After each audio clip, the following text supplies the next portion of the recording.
என்னை நான் பார்த்ததில்லை. ஆம், உண்மைதான், என்னை நான் பார்த்ததே இல்லை.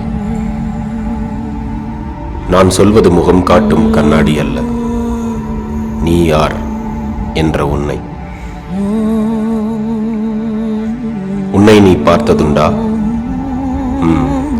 அதனால் தானோ நம் தேவையாக மாறினார்கள் பிற மனிதர்கள், உறவுகளாக. ஆனால் உறவுகள் உதறினால், உதாசீனப்படுத்தினால் எங்கு செல்வோம் தேவையை பூர்த்தி செய்ய?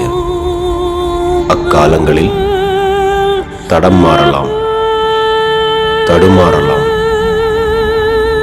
தரை தழுவலாம். காயம் கண்ட பலர் தன்னை இழந்து, மனிதம் மறந்து, உறவுகளை வெறுத்து, தன்னை தனிமையாக்கி, வாழ வழியின்றி, முயல மனமின்றி, முடங்கி, சில தருணம் நான் யார் என கேள்வி, சில நேரம் யாருமில்லை என ஏக்கம், சில சமயம் திசை தெரியாமல் குழப்பம், சில பொழுது மண்ணில் வாழ தகுதியிலே நின்னி, சில மணியில் சிந்தித்து உயிர் விட்டு அந்நொடி அவர்களே இல்லை என ஆகிறார்கள். ஏன்? எதற்காக? நீ உன்னை பார்த்ததில்லை என்பதாலா? உன்னை உணராததாலா?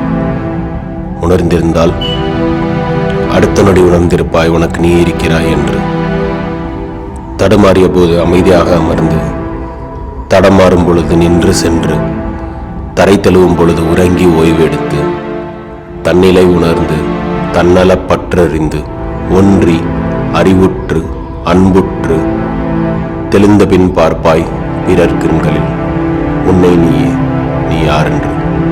தெளிந்த பின் பார்ப்பாய் பிறர் கண்களில் உன்னை நீயே, நீ யாரென்று.